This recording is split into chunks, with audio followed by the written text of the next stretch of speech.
నమస్కారం అందరికీ. వాళ్ళు మనతో పాటు మన స్టూడియోలో ఉన్నారు బాల త్రిపుర సుందరి ఉపాసకులు, celebrity astrologer and life coach అయిన ఆర్బి సుధా గారు. మనము మొన్ననే తెలుసుకున్నాం నవంబర్ నెల ఫలితాలు. మనకి చాలా గ్యాప్ వచ్చింది అండ్ తర్వాత డిసెంబర్ నెల ఫలితాలు తెలుసుకోబోతున్నాం. ఎందుకంటే ఇప్పుడు ప్రెసెంట్ అందరూ న్యూ ఇయర్ ఫలితానికి చాలా ఎక్సైటెడ్ గా ఉన్నారు. న్యూ ఇయర్ కి వెళ్ళాలి అనుకున్నా సరే ఫస్ట్ డిసెంబర్ ని మనం క్రాస్ అవ్వాలి కాబట్టి ముందుగా మనం డిసెంబర్ లో అసలు ద్వాదశ రాశుల వారి కంటే ముందు గ్రహస్థితులు ఎలా ఉన్నాయి, ద్వాదశ రాశుల వారికి ఎలా ఉండిపోతుందో తెలుసుకుందాం. అంతా బాగుండాలని అనుకుంటున్నాను, కానీ ఖచ్చితంగా కొంచెం పాజిటివిటీ ఉంటే ఇంకా పాజిటివ్ అవ్వడానికి పరిహారాలు, నెగిటివిటీ ఉంటే కొంచెం నెగిటివిటీ నుంచి బయటపడడానికి పరిహారాలు కూడా తెలుసుకుందాం. పదండి మేడం. మనకి ఇయర్ ఎండింగ్ వచ్చేస్తుంది, ఆల్మోస్ట్ 2025 చెప్పేస్తున్నారు. సో ఇయర్ ఎండింగ్ అంటే డిసెంబర్.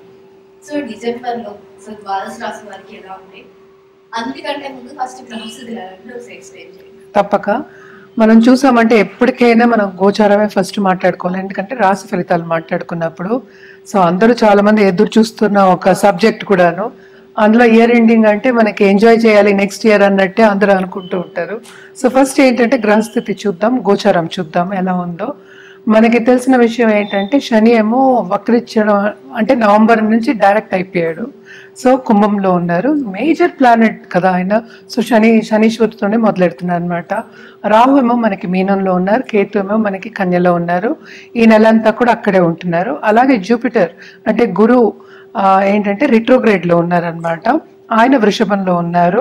అలాగే మనం చూసాము అంటే మార్స్ ఏమో స్తంభనం మనం మాట్లాడుకున్నాం కూడాను. ఇప్పుడేమో ప్రస్తుతం కర్కాటకంలో ఉన్నారు, ఆయన కూడా ఏంటంటే రిట్రోగ్రేడ్ అవుతున్నారు అనమాట ఈ నెలే. అలాగే మనం చూసామంటే మెర్కురీను సన్ ఏమో మనకి వృచ్చికంలో ఉన్నారు, అంటే సూర్యగ్రహము బుధ గ్రహం మనకేమో వృచ్చికంలో ఉన్నారనమాట. సన్ ఏంటంటే మనకి 15th డిసెంబర్కి మనకేమో ధనుస్కి వెళ్తున్నారు, అంటే సూర్యుడు. ఇప్పుడు రెండు కలిసి ఉన్నాయి కనుక కంబషన్ అవుతోంది. కంబషన్ ఏంటంటే కొంచెం స్తంభించిపోతుంది. ఇప్పుడు బిజినెసెస్ కానీ లేకపోతే ఏదైనా చెయ్యాలి అనుకున్న తొందరగా చేద్దాం ఇచ్చిపుచ్చుకోవడం కానీ ఇట్లాంటివన్నీ కొంచెం ప్రాబ్లమ్స్ ఉంటాయి అన్నమాట. కంబషన్ ఏమో ఎప్పుడంటే మనకి డిసెంబర్ 11th వెళ్ళిపోతుంది. అలాగే కంబషన్ వెళ్ళిపోయిన తర్వాత మెర్కురీ కూడా ఏంటంటే డైరెక్ట్ అవుతున్నారు అనమాట. సో ఆయన 16th డిసెంబర్కి డైరెక్ట్ అవుతున్నారు, రిట్రోగ్రేడ్లో ఉన్నారు ఇప్పుడు. అలాగే ఇంకోటి శుక్రగ్రహం, శుక్రుడేమో మనకి 2nd డిసెంబర్కి ఇప్పుడు ప్రస్తుతం ధనుసులో ఉన్నారు, 2nd డిసెంబర్కి మనకేమో మకరానికి వెళ్తున్నారు. అలాగే ఈ నెలే 28th డిసెంబర్కి కుంభానికి వెళ్తున్నారు అనమాట. సో కుంభంలో మనకి శనిను వీనస్ ఈ నెలలోనే కలిసి ఉంటున్నారు. అలాగే మూన్ అంటే మనకి తిరుగుతున్న 2 రోజులు ఒకసారి తిరుగుతూనే ఉంటారు కనుక ఎక్కువ మనం మాట్లాడుకోము. బట్ మేజర్ ఏంటంటే ఇప్పుడు మార్స్ ఏంటంటే retrograde, Mercury retrograde, Jupiter retrograde, అలాగే మార్స్ ఏమో ఏంటంటే నీచ పడడం అనేది కొంచెం ప్రాబ్లమాటిక్ అనమాట. అలాగే సన్ మూవ్ అయిన తర్వాత కొన్ని రాసుల వారికి చాలా బాగుంటుంది, కొన్ని రాసుల వాళ్ళకి అంత బాగుంది. ఎప్పుడు మనం మాట్లాడుకునేది మిశ్రమ ఫలితాలు మనం చెప్పుకుంటూ ఉంటాము. అలాగే జూపిటర్ కూడా రిట్రోగ్రేషన్ కూడా చాలా మందికి అంటే కొన్ని రాసుల వారికి అంత బాగుండదు అనమాట. శని డైరెక్ట్ అయ్యారు కనుక కొంత ఏంటంటే విరామం అని చెప్తాం కదా, కొంచెం స్తంభించి అదే బ్రేక్ నుంచి ముందుకు వెళ్తారు అని చెప్పుకోవచ్చు అనమాట. ఇవి గ్రహస్థితులు.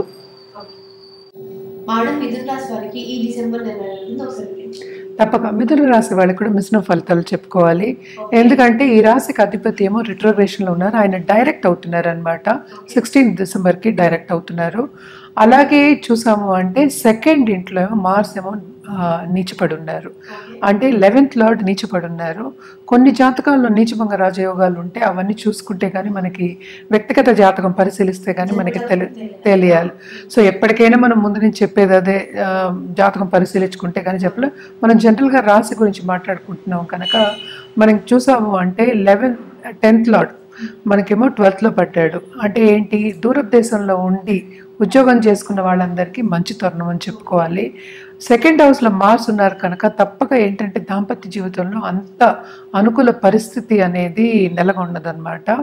అలాగే 12th లార్డ్ మనకి శుక్రుడేమో మనకి 8th లో ఏమో ఉన్నారు, అంటే మకరంలో ఉన్నారు ఇప్పుడు. సో అది కూడా ఏంటంటే ప్రాపర్టీ విషయంలో తప్పక అందరితోని కొంతవరకు విభేదాలు వచ్చే ఛాన్సెస్ ఉన్నాయి.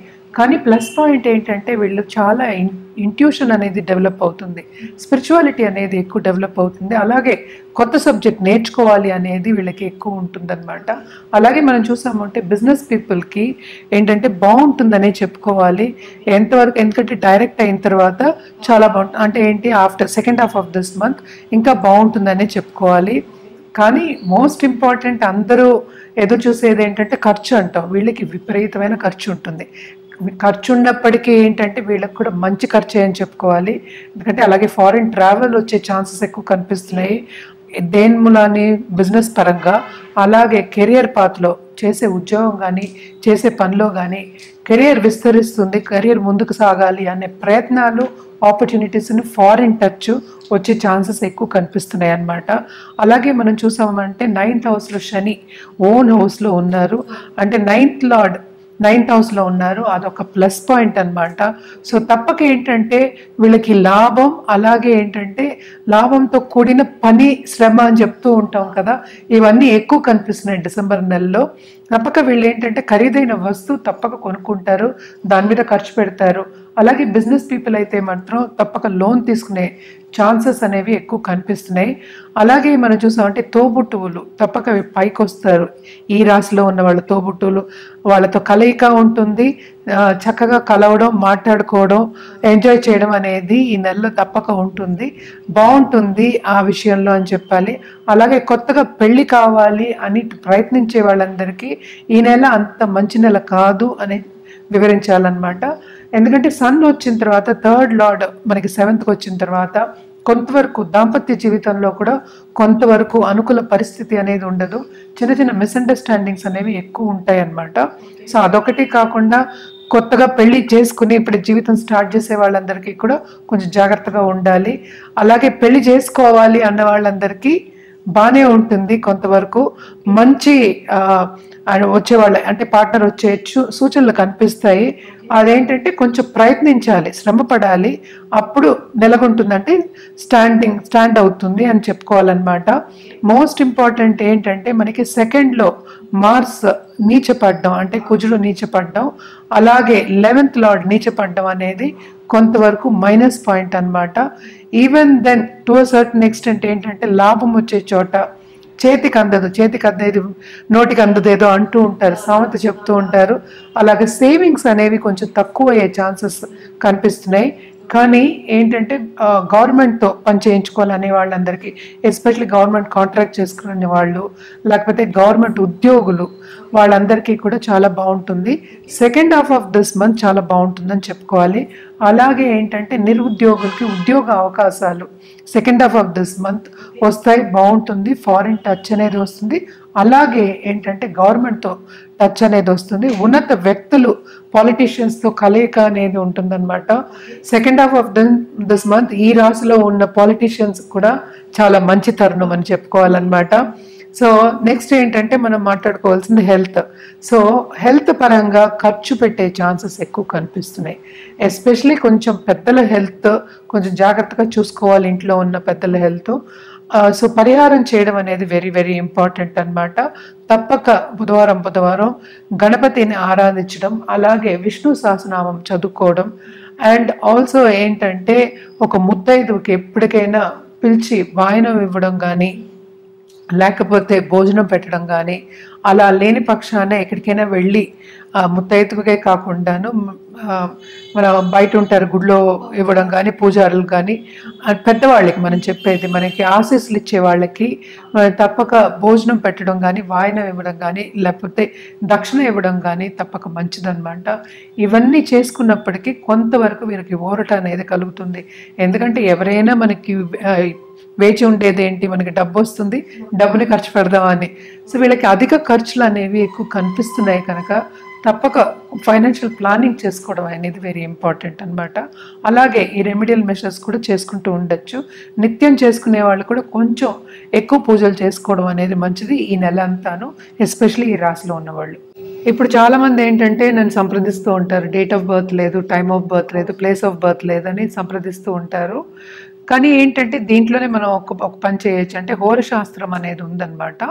హోరా పట్టి మనం మీరు అడిగే ప్రశ్నలకి ఆన్సర్ ఇవ్వడం అనేది జరుగుతుంది. ఎప్పటికైనా అది కరెక్ట్, అదొక శాస్త్రం అనమాట. సో తప్పక దాంతో మనం జాతకం వేసి మీది ఫ్యూచర్ ప్రెడిక్షన్స్ చేసి ఫ్యూచర్లో రెమెడియల్ మెషర్స్ ఇలా చేసుకోవాలని చెప్పినప్పుడు అది కరెక్ట్ అవుతుంది అనమాట. ఇది చాలా మందికి కూడా మనం ఇచ్చున్నాము. సో హోర శాస్త్రం బట్టి ప్రశ్న బట్టి మనం ఏంటంటే డేట్ ఆఫ్ బర్త్ లేని వాళ్ళందరికీ చెప్పడం అనేది జరుగుతుంది. అదొకటి కాకుండా చాలామంది ఏంటంటే జాతిరత్నాలు వాళ్ళు ఏదో ఒకటి ఈ రోజు పుట్టాం కనుక పేరు బట్టి మీరు ఇవ్వండి అంటారు. సో పేరు బట్టి జాతకం ఎప్పుడు అవ్వదు. జాతకం బట్టి పేరు పెడతాం కానీ పేరు బట్టి జాతకం వేయడం అనేది it's not right according to me. అంటే ఏంటంటే ఎంతమందికో సేమ్ పేరు ఉంటుంది, సేమ్ అక్షరంతో స్టార్ట్ అవుతుంది, అందరికీ ఒకటే ఉండదు కదా. సో పేరు బట్టి ఈ నక్షత్రం అని చెప్పలేము కదా. సో డేట్ ఆఫ్ బర్త్ ఉన్న వాళ్ళకి తప్పక జాతకం వేసి కరెక్ట్గా చూసి తుల్యంగా చూసి అంటే ఏంటి బాగా చూసి అనుకుందాం, కాసేపు చూసి చెప్పడం అనేది జరుగుతుంది. అంటే జాతకం చెప్పడం అనేది జరుగుతుంది, వాళ్ళకి కావాల్సిన రెమెడియల్ మెషర్స్ చెప్పడం అనేది జరుగుతుంది. అది లేని పక్షాన్ని ప్రశ్న మార్గానికి వెళ్తాము, దాన్ని బట్టి మనం ఏంటంటే మనం జాతకం చెప్పడం జరుగుతుంది, రెమెడియల్ మెషర్స్ చెప్పడం జరుగుతుంది, అలాగే జాతిరత్నాలు ఏం వేసుకోవాలని చెప్పడం జరుగుతుంది. కనుక తప్పక అవన్నీ కరెక్ట్ అవుతాయి. మనం చాలామందికి ఇచ్చున్నాం కూడాను. లేకపోతే అలాగే ఏంటంటే టైం కరెక్షన్ కూడా చేయగలం అనమాట. కొంతమందికి ఏంటంటే డేట్ ఆఫ్ బర్త్ ఉంటుంది, టైం ఉండదు. సో ఆ టైం కరెక్షన్ కూడా మనం ఏంటంటే ఆ దశల్ని బట్టి మనం టైం కరెక్షన్ కూడా చేయడం అనేది జరుగుతుంది. ఈ కాలంలో అందరూ ఏంటంటే బర్త్ అవ్వగానే మనం చూసేస్తున్నారు, జాతకాలు వేసేసుకుంటున్నారు. కానీ కొంతమందికి అంటే ఊళ్ళల్లో ఉండే వాళ్ళందరూ సంప్రదిస్తూ ఉంటారనమాట ఫోన్ చేసి, నేను ఈ స్టోన్ వేసుకున్నాను నాకేమో మంచి జరగలేదు అంటారు. సో పేరు బట్టి ఇచ్చినప్పుడు ఎప్పుడైనా సరే నా పేరు ఇది అని పేరు బట్టి ఆ అక్షరం పట్టి ఇచ్చినప్పుడు ఏమవుతుందంటే ఎప్పుడు కరెక్ట్ కాదనమాట, తప్పయ్యే ఛాన్సెస్ ఎక్కువ కనిపిస్తాయి. మనం కరెక్ట్ రెమెడియల్ మెషర్స్ కానీ కరెక్ట్గా ఏంటంటే ఒకటి ప్రిడిక్షన్ చేయడం కానీ ఫ్యూచర్లో ఏమవుతుందని చెప్పడం కానీ జరగడం కొంచెం తక్కువ ఉంటుంది. కనుక తప్పక ప్రశ్న మార్గం వెళ్ళడం అనేది బెస్ట్, అలాగే హోరశాస్త్రంకి వెళ్ళడం బెస్ట్ అన్నమాట. ఇవన్నీ చేయొచ్చు. ఎవరికైనా కావాలంటే తప్పక కింద స్క్రోల్ అయ్యే నంబర్కి అలాగే ఈమెయిల్ ఐడికి సంప్రదించండి. మేడం ఇప్పుడు కార్తీక మాసం వచ్చేసింది. కార్తీక మాసం అనగానే అందరికి ఒత్తులు, పోతే దీపాలు, నోములు లేదా ఉపవాసాలు ఇవన్నీ ఒకటేసారి మీకు వస్తుంటాయి. అవును. కార్తీక మాసంలో ఎవరైనా సరే ఎలాంటి పూజ విధానం చేసుకుంటే బాగుంటుందో ఒకసారి వివరించండి. ఓకే, ఇప్పుడు ఏంటంటే మన రాసుల వారిగా మాట్లాడుకోవాలంటే అన్ని రాసుల వారు అందరూ పుట్టిన వాళ్ళందరూ తప్పక కార్తీక మాసంలో పూజలు చేసుకోవడం అనేది అనాదిగా వస్తున్న ఒక పద్ధతి. అసలు ఎందుకు అనేది ఫస్ట్ కనుక్కుందాం. అంటే ఏంటి, మనకి సనాతన ధర్మం అయినా సరే మనం పెద్దవాళ్ళు పెట్టినది ఏంటంటే కార్తీక మాసంలో ఎప్పుడైనా మనం చూసామంటే సీజన్ ఏమో చేంజ్ అవుతుంది. సీజన్ చేంజ్ అయినప్పటికీ ఏమవుతుందంటే ఇన్ఫెక్షన్స్ ఎక్కువ అవుతాయి. ఎందుకంటే చలికాలంలో ఎండ ఉండదు, చలికాలము. అండ్ ఆల్సో ఏంటంటే డే అనేది షార్ట్ అవుతుంది, నైట్ అనేది లాంగ్ అవుతుంది, పెద్దగా అంటే ఏంటంటే 24 hours మనం డివిజన్ చేసుకుంటే అలా అవుతుంది కనుక. అండ్ ఆల్సో మనకేంటి ఇన్ఫెక్షన్స్ ఎందుకు వస్తాయి అంటే ఆ క్లైమేటిక్ కండిషన్స్ బట్టి, అంటే మనకి క్లైమేట్ మారుతోంది, సీజన్ మారుతోంది, మారినప్పుడు ఏమవుతుంది మనం బయటికి వెళ్ళలేము ఆ చలిలో. సో ఇవన్నీ మనం చేయలేము కదా, మనకి ఏంటంటే హాట్ క్లైమేట్ మనది ఎప్పటికైనాను. సో అవన్నీ చేయలేము కనుక అవి చేస్తే ఏంటంటే రెగ్యులర్గా మనం బయటకు వెళ్ళి ఏదైనా పని చేస్తే తప్పక ఇన్ఫెక్షన్స్ అనేవి మనకి వస్తాయి కనుక వాళ్ళు ఏమన్నారంటే ఉపవాసాలు ఉండమన్నారు. ఎందుకు ఉపవాసాలు ఉండాలి అంటే లైట్గా తిన్నప్పుడు ఏంటంటే డైజెషన్ కూడా అవుతుంది. మనం ఎప్పుడైనా మనం చూసామంటే పొద్దున డైజెషన్ అంటే సన్ ఉన్నప్పుడు డైజెషన్ అయిందే, రాత్రి డైజెషన్కి తేడా ఉంటుంది. సో ఇవన్నీ కలిపి అవన్నీ ఆలోచించుకుని పెద్దలు మనకి నిర్ణయం చెప్పారనమాట. దానికి తోడు ఏంటంటే ఆధ్యాత్మికంగా చేసుకుంటే స్పిరిచువల్ గ్రోత్ అంటే ఏంటి, ఏదో ఒకటి చేసుకోవాలి. ఇప్పుడు పని ఉండదు అనుకుందాం కాసేపు, ఇదివరకు కాలంలో అదే జరిగేది కదా, బయటికి ఎక్కువ వెళ్ళలేనప్పుడు ఇంట్లో ఉండాలి, ఇంట్లో ఉన్నప్పుడు పూజలు చేసుకుంటే ఏదో ఒకటి చేయాలి కనుక, అంటే కాలం గడవాలి కనుక పూజలు చేసుకున్నప్పుడు ఏంటంటే మనకి స్పిరిచువల్ గ్రోత్ అనేది ఉంటుంది కనుక ఇవన్నీ కలిపి మనకి ఒక మాసం కింద పెట్టి మనకి చెప్పారు. ఈ మాసం ఏంటంటే అటు విష్ణుమూర్తికి అటు శివుడికి, శివ భక్తులకి ఇద్దరికి కలిసి వచ్చిన ఒక మాసం. ఇద్దరిని కొలుస్తారు అనమాట, అటు విష్ణుమూర్తిని కొలుస్తారు, శివుని కొలుస్తారు. అంటే ఏంటంటే విష్ణుది అంటే కార్తీక పౌర్ణమి రోజు ఏంటంటే మనకి విష్ణు దీపావళి అంటారు కూడాను. సో ఆ రోజు ఎవరైనా సంవత్సరం అంతా దీపం పెట్టుకోలేదు అన్నవాళ్ళు కార్తీక మాసంలో కార్తీక పౌర్ణమి రోజు దీపం పెట్టుకుంటే వాళ్ళకి పుణ్యం వస్తుంది. ఈ సంవత్సరం అంతా పెట్టుకోకపోయినా ఆ ఒకరోజు పెట్టుకుంటే ఆ సంవత్సరం అంతా కట్టబెట్టుకున్న పుణ్యం ఆ రోజు పెట్టుకున్నందుకు వస్తుందని చెప్తూ ఉంటారు. కనుక తప్పక కార్తీక మాసంలో దీపం పెట్టుకోవడం అనేది మంచిది. అలాగే ఏంటంటే చాలామంది వ్రతాలు కూడా దీపవ్రతం కూడా చేస్తూ ఉంటారు. దీపాలు ఇచ్చిపుచ్చుకోవడం అని, ఒత్తులు కూడా ఇచ్చిపుచ్చుకోవడం అనేది ఉంటుంది. అది బేసిక్గా ఏంటంటే మనకి ఎప్పటికైనా పద్ధతి ఏంటి, పొద్దునే లేచి స్నానాలు చేసి మనం ఆధ్యాత్మికంగా ఒక రోజుని గడపాలి అని చెప్తూ ఉంటాం. ఇదేంటంటే దీక్ష మనకి ఉన్నప్పుడు ఇవన్నీ మనకి నాగుల చవితి కూడా ఇప్పుడే వస్తుంది. అలాగే ఏంటంటే ఒక్కొక్క రోజు ఒక్కొక్కటి వస్తుంది. సో ఈ మాసం అంతా ఏంటంటే నేచర్కి దగ్గర అవ్వాలి, మనం నేచర్తో పాటు మనం సన్నిహితంగా ఉండాలి అని చెప్పడానికి మనం కార్తీక మాసాన్ని ప్రతీక కింద తీసుకోవచ్చు. అలాగే ఏంటంటే మాసం అంతా మనం ఎప్పటికైనా ఆధ్యాత్మికంగా మనం ఆలోచించుకుంటూ శివ దీక్ష తీసుకుని చేసుకోవడం అనేది మంచిది. మనం చూసామంటే అయ్యప్ప స్వామి దీక్ష కూడా తీసుకుంటూ, శక్తి దీక్షలు కూడా తీసుకునే వాళ్ళు ఉంటారు, శివ దీక్షలు అన్నీ తీసుకుంటూ ఉంటారు. మనం ఎప్పటికైనా రోజు ఏంటంటే ఇండివిజువల్గా మనం ఒక్కళ్ళం కూర్చొని చేసే ఇదేంటి పెద్ద పండగగా చేసుకునేది కాదు. సో ఇండివిజువల్గా స్పిరిచువల్గా మనం గ్రో అవ్వాలి అని అంటే రీక్రియేషన్ మనం రీక్రియేట్ చేయడానికి ఒక సందర్భం కింద తీసుకోవాలి. అంటే ఏంటి, ఈ సంవత్సరం అంతా పోయిన సంవత్సరం అంతా అనుకుందాం ఇప్పటి వరకు, లేకపోతే ఎన్ని మాసాలు గడిచాయో అన్ని మాసాలు, ఎప్పుడు మనకి సక్సెసే రాదు, ఎప్పుడు మనకి ఓటమే రాదు. సో ఇవన్నీ కూడా ఏంటంటే మనం కూర్చుని ఒక ధ్యాస పెట్టి చిందించడం అంటే థింకింగ్, అవి థింక్ చేస్తున్నప్పుడు మనం ఎలా వెళ్ళాము, ఎలా ముందుకెళ్ళాలి, ఎలా ఉంది అని నేర్చుకోవడానికి ఒక టైం గ్యాప్ కింద కూడా చెప్పుకుంటూ ఉంటాం అన్నమాట. ఎప్పటికైనా ఏంటంటే ఆధ్యాత్మికంగా మనం ఏ పని చేసినా ఒక గోల్ ఓరియంటెడ్గా సంకల్పంతో చేసినప్పుడు తప్పక మన లైఫ్లో గోల్ అనేది సాధించగలుగుతాం. కనుక ఈ మాసం అంతా ఏంటంటే స్పిరిచువల్ గ్రోత్కి, ఇండివిజువల్ గ్రోత్కి మనం చెప్పుకుంటూ ఉంటాం. కార్తీక మాసం వచ్చేది నెక్స్ట్ మార్గశిర మాసమే, అది కూడా ఏంటంటే చలికాలం. సో చలికాలం కూడా అంత పూజలు, ఇంకా ఇక్కడి నుంచి ఏంటంటే అన్ని పూజలు అన్నీ జరుగుతూ ఉంటాయి. అలాగే ఏంటంటే పెళ్ళిళ్ళు కూడా జరుగుతూ ఉంటాయి, చాలా పెళ్ళిళ్ళు జరుగుతాయి ఈ టైంలో. సో ఇవన్నీ ఏంటంటే కొంచెం గ్యాప్ ఇచ్చి, నువ్వు కొంచెం గ్యాప్ ఇచ్చి మళ్ళీ పనికెళ్ళు అని చెప్పడానికి ఒకటి. అలాగే పూజలు చేసుకోమని ఇండివిజువల్గా ఏంటంటే ఇప్పుడు ఏంటంటే కలయిక, అందరూ కలిసి పూజలు చేయడం కానీ, కార్తీక పౌర్ణమి రోజు చేసుకోవడం కానీ, వ్రతాలు చేసుకోవడం కానీ అందరూ కలిసి చేసుకుంటారు. అలాగే ఏంటంటే వన భోజనాలు అనేది ఉండేది. అంటే ఏంటి, సన్ అనేది కొంచెం వీక్ ఉంటాడు కదా ఇప్పుడు. సో వన భోజనాలకు కూడా బాగుంటుంది. అప్పుడు కూడా మనం ఏంటి నేచర్కి దగ్గర అవుతాం. సో అలాగే ఏంటంటే సోమవారం తప్పక శివుడికి రుద్రాభిషేకం చేసుకోవడం అనేది ఆన్మాతికంగా వస్తుంది. శివ పూజలు ఎక్కువ చేసుకుంటూ ఉంటాం అన్నమాట. అదొకటి కాకుండా ఈ మాసంలోనే ఏంటంటే శివుడికి ఆయన ఆలాహలం తాగారు, అందుకనే నీలకంఠుడు అనే పేరు వచ్చింది అని కూడా చెప్తూ ఉంటాం. సో ఈ మాసంలో తప్పక చేసుకుంటే ఏంటంటే స్పిరిచువల్గా గ్రోత్ అనేది చాలా రెట్టింపు అవుతుంది, రెట్టింపు కన్నా ఎక్కువ అయ్యే ఛాన్సెస్ ఉన్నాయి మిగతా మాసాల కన్నా అని ఒక ఐదీకం, అంటే నమ్మకం అనేది ఉందన్నమాట. సో తప్పక శివ పూజలు అలాగే విష్ణు పూజలు చేసుకోవడం కూడా చాలా మంచిదన్నమాట.